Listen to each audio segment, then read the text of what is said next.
요양병원을 왜 하죠? 예. 모든 병원들은 수익을 얻으려고 합니다. 저희 병원도 수익이 나야 되죠. 그런데 그분들의 질문은 어떻게 운영을 하냐 이거예요. 예. 그래서 운영비 중에서 인건비 부분이 적고 또 다른 운영비 쪽으로 돈이 많이 들어간다고 이제 그렇게 하면서 이제 그 경영에 대해서 이렇게 좀 의아해 하시더라고요. 근데 제가 그 질문을 들은 거는 제가 생각할 때는 그렇습니다. 그 질문하시는 분이 의사거든요. 요양병원을 운영하셨답니다.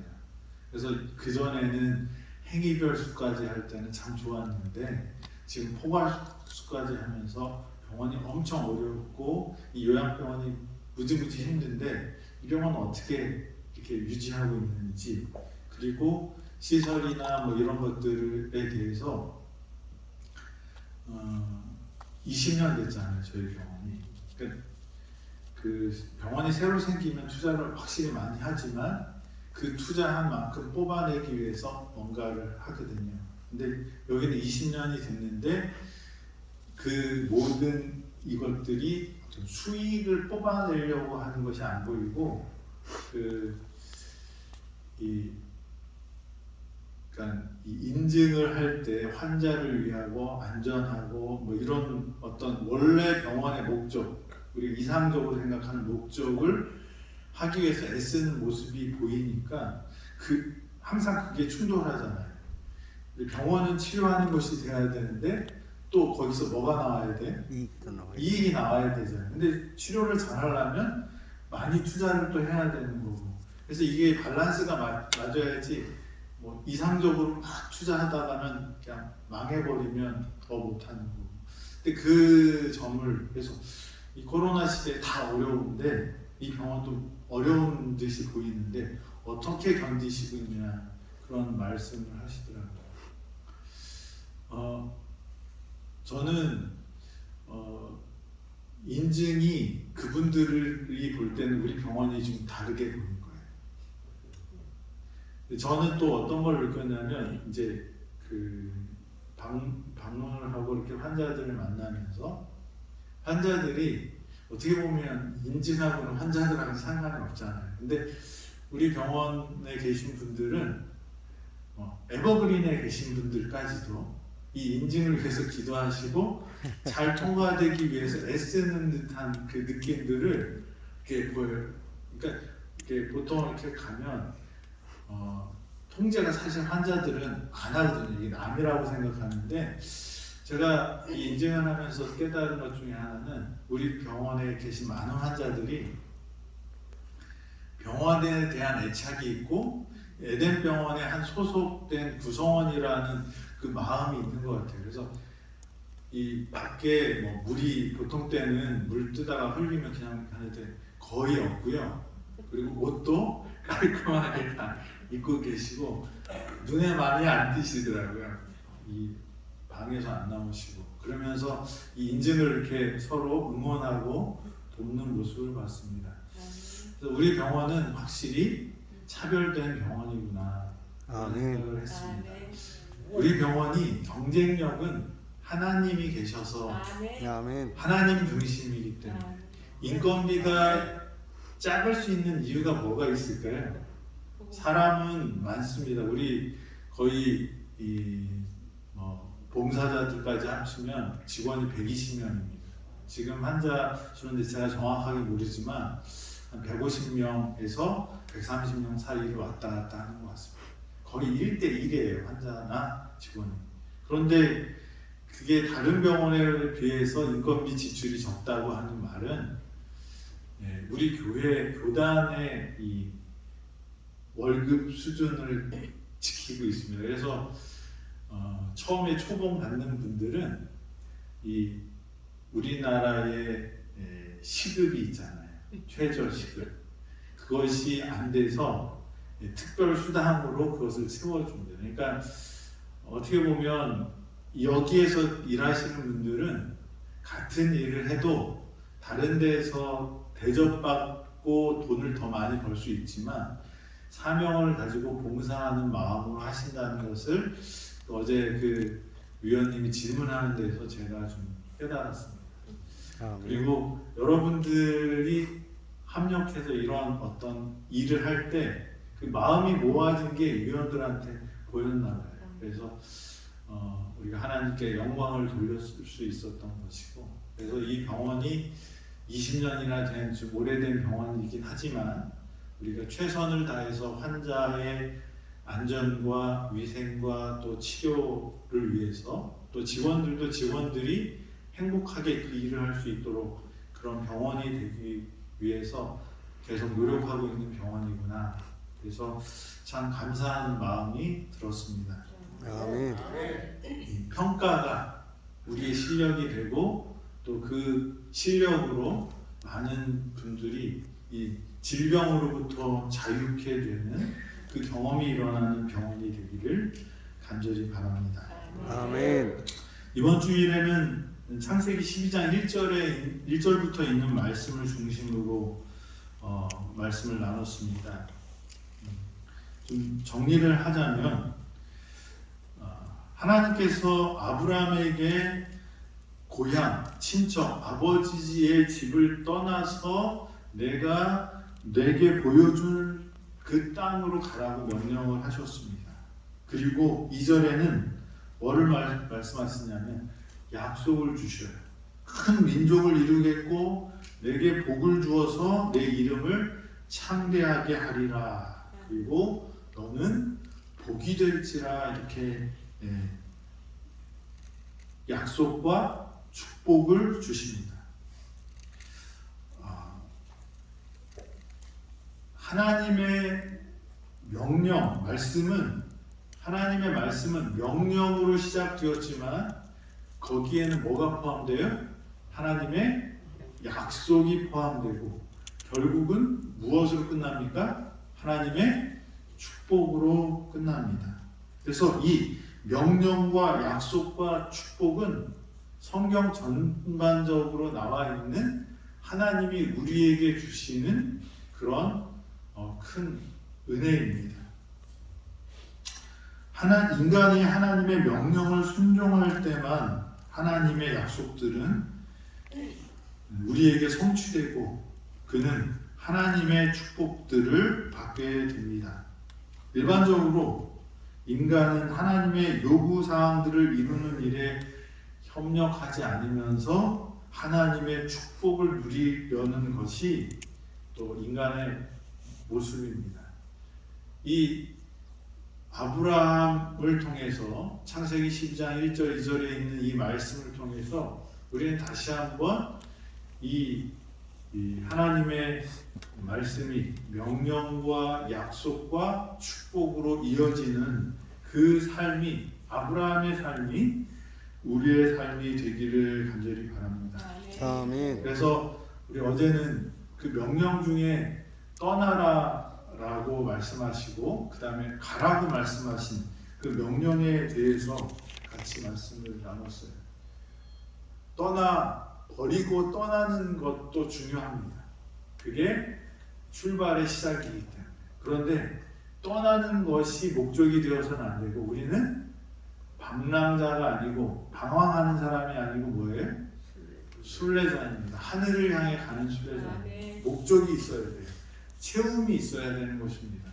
그 체험은 하나님의 성령이 되어야 하고 그 매일매일의 그 삶으로 우리가 하나님의 축복을 얻을 수 있습니다. 어제는 여기까지 말씀을 드렸고요. 오늘은 하나님의 명령에는 약속과 축복이 있다라는 주제로 같이 말씀을 나누고자 합니다. 제가 하나님의 명령들이 참 많이 나와요. 그런데 두 단어에 집중했습니다. 이는, 왜냐하면 이라는 그 명령에 따르는 그 이유를 설명하는 말과 그 다음에 명령을 주신 다음에 그 다음에 약속을 주실 때 뭘 어떻게 하시냐면 그리하면 이라는 말씀을 주십니다. 그래서 여기 땅으로 가라 이렇게 말씀하셨는데 그러면이라는 단어가 여기에는 숨어있죠. 행간에. 그러면 내가 너로 큰 민족을 이루게 하겠고 라는 말씀이 이 그러면이라는 그 단어가 여기에는 숨어있죠. 하나님의 명령에는 항상 명령을 따른다면이라는 그 그러면이라는 단어가 숨겨있다는 거예요. 그래서 그 순종하면 그 다음에 뭐가 있어요? 축복이 있어요. 그래서 우리가 얻을 것은 그 하나님의 말씀을 이행하면 그리하면 우리에게 뭐가 주어진다는 거예요? 축복이 주어진다는 것입니다. 수고하고 무거운 짐진 자들아 다 내게로 오라 내가 너희를 쉬게 하리라 나는 마음이 온유하고 겸손하니 나의 멍에를 메고 내게 배우라 그리하면 너희 마음이 쉼을 얻으리니. 하나님의 명령에는 뭐가 따라요? 약속과 축복이 따라온다는 것입니다. 그런데 그 사이에는 뭐가 있다는 거예요? 그리하면이라는 단어가 있다. 그리하면은 뭐예요? 순종. 예, 순종입니다. 하나님의 명령에 따라오는 단어가 있는데 그거는 그리하면인데 그 그리하면은 우리의 순종을 말합니다. 내 부모를 공경하라 그리하면 내 하나님 여호와가 내게 준 땅에서 내 생명이 길리라. 장수하고 싶으면 어떻게 해야 돼요? 네? 부모님을 공경해야 돼요. 이게 뭐예요? 예, 하나님의 약속입니다. 아멘. 출애굽기 23장 25절에는 이렇게 말씀하십니다. 내 하나님 여호와를 섬기라. 그리하면 여호와가 너의 양식과 물의 복을 내리고 너희 중에서 병을 제하리니. 하나님의 축복은 무엇과 연결돼요? 우리가 하는 그리하면과 연결되어 있습니다. 이스라엘아 듣고 삼가 그것을 행하라. 그리하면 내가 복을 받고 내 조상들의 하나님 여호와께서 내게 허락하신 것 같이 젖과 꿀이 흐르는 땅에서 내가 크게 번성하리라. 여호와를 섬기고 여호와의 말씀대로 행하면 그러면 그리하면 어떻게 된다고요? 하나님의 약속과 축복을 이루는 사람들이 된다는 것입니다. 사무엘이 온 이스라엘 백성들에게 말합니다. 너희가 전심으로 여호와께 돌아오려거든 이방신들과 아스타롯을 너희 중에서 제하고 너희 마음을 여호와께로 향하여 그만 섬기라. 그리하면 너희를 블레셋 사람 손에서 건져내시리라. 잠언 16장 3절입니다. 너의 행사를 여호와께 맡기라. 그리하면 내가 경영하는 것이 이루리라. 뭐 수도 없습니다. 제가 이 그리하면이라는 단어로 검색을 했는데 수도 없이 나옵니다. 그 중에서 몇 개만 추려서 왔어요. 하나님의 말씀은 명령을 주시고 약속을 주시고 그리고 축복을 주십니다. 그런데 거기에서 그거 하나님의 것을 받는 통로가 있는데 그게 뭐예요? 그리하면은 순종입니다. 하나님의 말씀은 원리일까요? 그냥 하나님 말씀은 그냥 하나님 마음대로 하는 걸까요? 하나님은 하나님의 법을 엄청나게 중요하게 생각하시고 뭐처럼 여기셨어요? 생명처럼 여기셨어요. 왜 우리를 구원하고 싶은데 그냥 법을 바꾸면 되는데 그죠? 죄에 졌어도 한 번은 내가 용서할 수 있어. 내가 용서하면 그거 없는 걸로 해. 이렇게 법을 바꿨으면 아담이 범죄한 이후에 그냥 뭐 하면 돼요? 법을 바꾸면 되는데 하나님은 어떻게 하십니까? 법을 지키기 위해서 이 땅에서 자신의 아들의 생명을 취하십니다. 하늘이 없어져도 뭐는 없어지지 않는데요. 하나님의 말씀, 율법은 없어지지 않는다. 왜 그래요? 하나님은 그 원칙과 원리와 그 법칙을 중요하게 생각하시는 분입니다. 그리고 하나님은 그냥 좀 속된 말로 꼴리는 대로 하시는 분이 아니에요. 우리는 어떻게 해요? 우리 아이들이 저한테 저는 참 공정하다고 생각하는데 우리 아들은 저를 그렇게 안 해요. 아빠 기분 나쁠 때는 어떻게 해요? 조심해야 된다는 거를 알아요. 내가 사랑하는 아들이지만 내 아이들이지만 내가 뭔가 기분이 안 좋으면 뭐 하면 어떻게 해요? 무서운 아빠가 되니까 무서울 때 그런 얘기를 안 하지만 제가 안 무서울 때 그런 얘기를 해요. 저는 참 공정하게 살려고 노력하는 사람인데도 이 편한 사람들한테 어떻게 해요? 일관성이 없어요. 법대로 못하는 존재입니다. 그런데 하나님은 항상 뭘 중요하게 생각하세요? 원칙과 원리와 법칙을 중요하게 생각하세요. 그래서 하나님이 말씀하신 것은 뭘 주시는 거예요? 약속을 주시고 그 다음에 그것을 축복을 하셔요. 그런데 거기에 우리가 해야 되는 게 있어요. 믿음으로 그렇게 하면 어떻게 해요?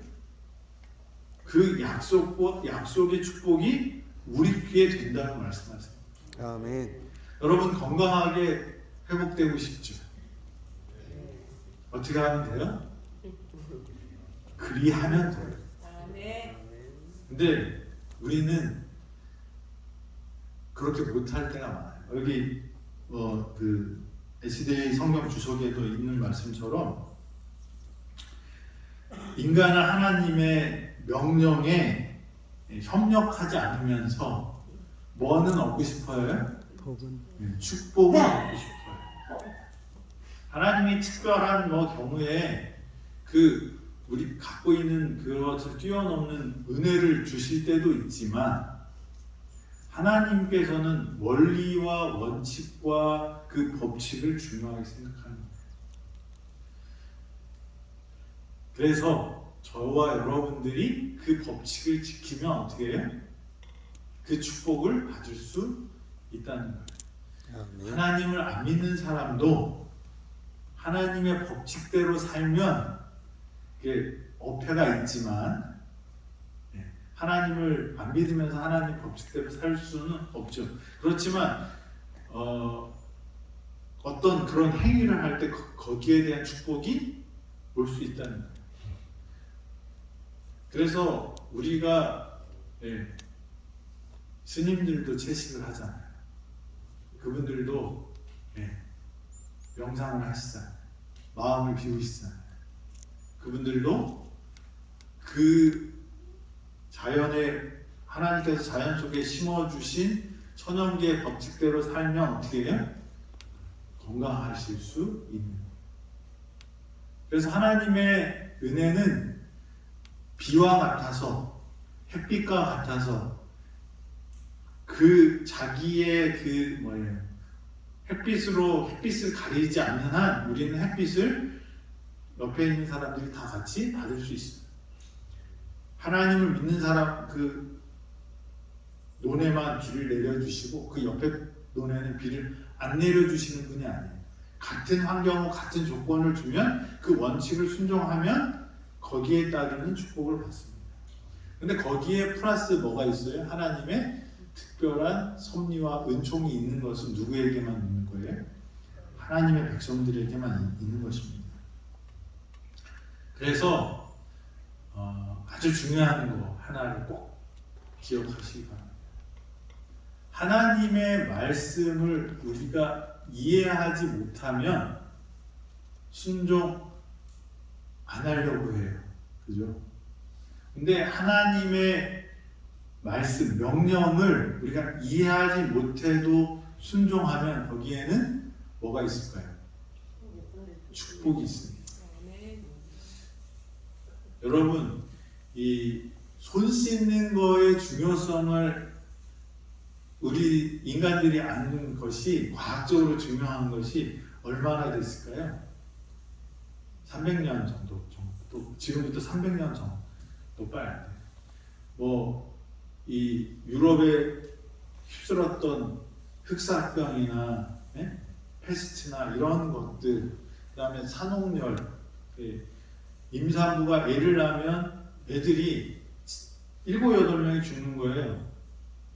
근데 다른 그 의사도 아닌 사람이 산파가 받는 데서는 애들이 덜 죽어요. 그래서 그 의사가 고민하다가 뭘 알아냈어요? 손 씻는 것의 중요성을 아는 거예요. 비누가 찾아낸 다음부터 이 전염병들이 확 떨어져요. 우리가 감염, 코로나건 메르스가 무슨 감염 딱 되면 제일 먼저 뭘 정부에서 계속 강조해요? 밖에 나갔다 오면 손 씻으라고. 근데 그것을 기록한 것은 언제예요? 모세가 3,500년 전에 위생에 대한 것을 줬어요. 그럼 3,500년에 모세가 기록했지만 그 원칙을 알았던 것은 언제예요? 그 전이라는 거죠. 몰라도 어떻게 해요? 순종하면 축복입니다. 레위기서에 나와 있는 부정한 음식들이 있습니다. 베드로가 꿈에서 그 부정한 음식을 먹으라는 그것을 빗대어서 이제는 아무것도 먹어도 된다라고 어떤 분들은 이해를 그렇게 하시는 분들이 있어요. 그런데 그것은 무엇에 대한 상징이었어요? 복음을 누구에게 전하라는 상징이에요? 내 생각에는 그게 뭐예요? 부정한 사람들이라고 생각하는 그 사람도 뭐가 필요하다는 거예요? 복음이 필요하고 예수님이 필요하니까 그들에게 전하라는 그게 핵심이지 아무것나 먹으라고 말씀하시는 게 아니에요. 하나님의 영광을 위해서 우리의 몸을 거룩하게 구별하는 것이 하나님의 뜻이에요. 그래서 우리가 건강해야 돼요. 건강하지 못하면 건강할 수 있도록 우리의 시간과 계획과 에너지를 써서 그렇게 만들어야 되는 거죠. 중요한 거는 하나님께서 그런 것, 부정한 음식을 먹지 말라고 하신 것을 우리 아이들은 이제 일반 학교에 가면 일반 학교에서 막 그런 거 나와요. 우리 첫째는 먹고 싶으니까 먹었나 봐요. 나중에 이제 얘기를 하더라고요. 맛있대요. 그러면서 하는 얘기가 뭔지 아세요? 옛날하고 지금하고 다르잖아. 그걸. 옛날에는 기생충이나 이렇게 식중독이나 그런 게 대부분 지금도 식중독을 일으키고 그 다음에 간디스토만가 그런 어떤 수질성 오염원이 되는 그 식중독이나 독성이 있는 부패했을 때 독성이 되는 것이나 또 기생충이나 이런 것들이 다 먹지 말라는 음식이 대부분이에요. 조개류라든지 그죠? 그 다음에 돼지고기라든지 이런 것들은 쉽게 부패하고 그렇습니다. 하여간 그것을 이해하든지 이해 못하든지 우리는 하나님의 말씀에 그냥 순종하면 그게 하나님의 말씀이 분명하다는 것을 깨달으면 어떻게 해야 돼요? 순종하면 그게 뭐예요?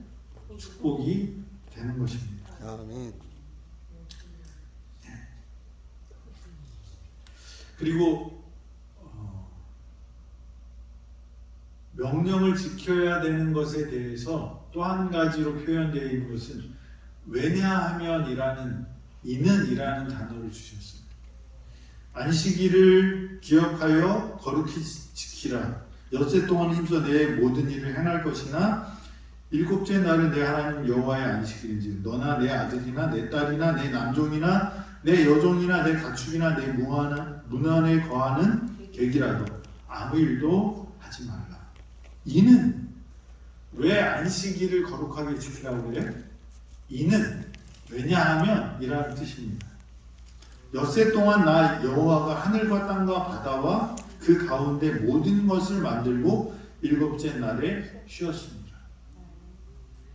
우리에게는 이유가 있는데 우리 개인한테 축복이 되는 것들이 있고요. 그게 아니고 그 원인이 하나님께 있는 일들이 있어요. 그러니까 안식일 같은 경우는 사람을 위해서 주어주고 축복이 주어졌지만 그것을 순종하는 것은 그 이유는 어디에 있는 거예요? 왜냐하면에 있어요. 그 안식일이 누가 정했다는 거예요?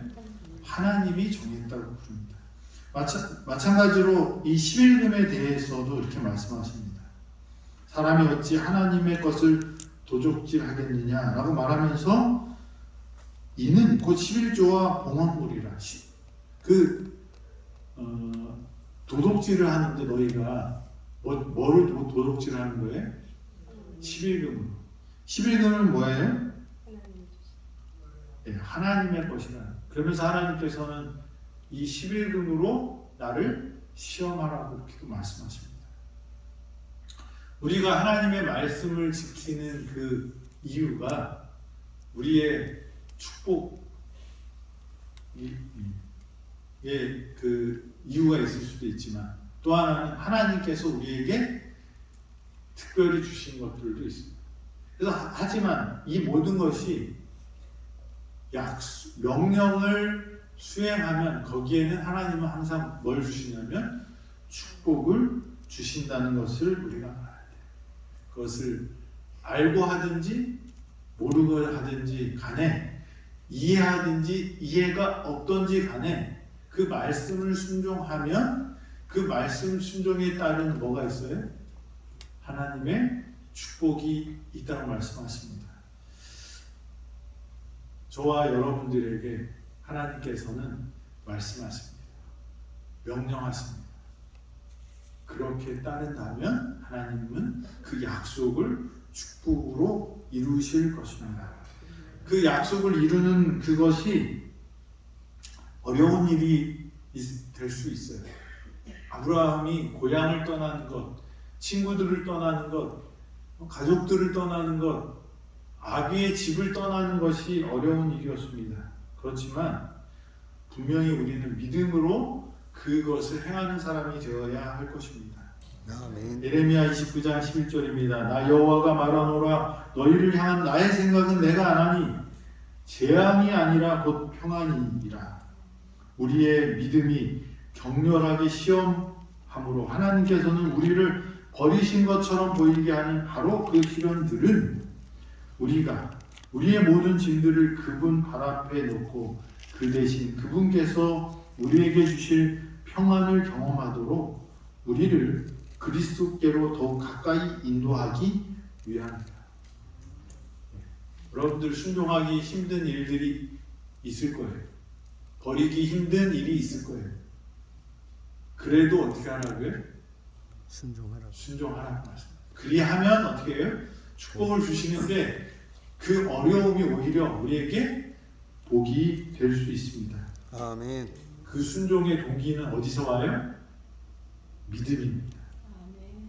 그래서 바로 하나님이 우리에게 재앙이 아니라 평안을 주시기 위해서 우리에게 잠깐의 시련을 주신다는 것을 놓치지 마시고 여러분들이 있는 그 환경이 지금 고통스럽고 어렵고 힘들지라도 이것을 통하여 하나님께서는 더 큰 은혜와 축복을 주신다는 것을 믿고 하나님 말씀대로 그렇게 살아가는 순종의 사람이 되기를 간절히 바라면서 말씀을 드리겠습니다. 아멘.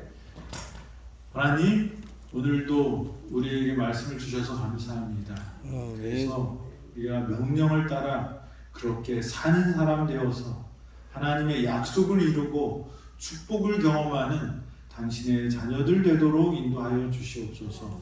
오늘 하루도 그리하면서 사는 우리 모두가 되도록 인도하여 주시옵길 바라오며 예수님의 이름으로 기도드립니다. 아멘.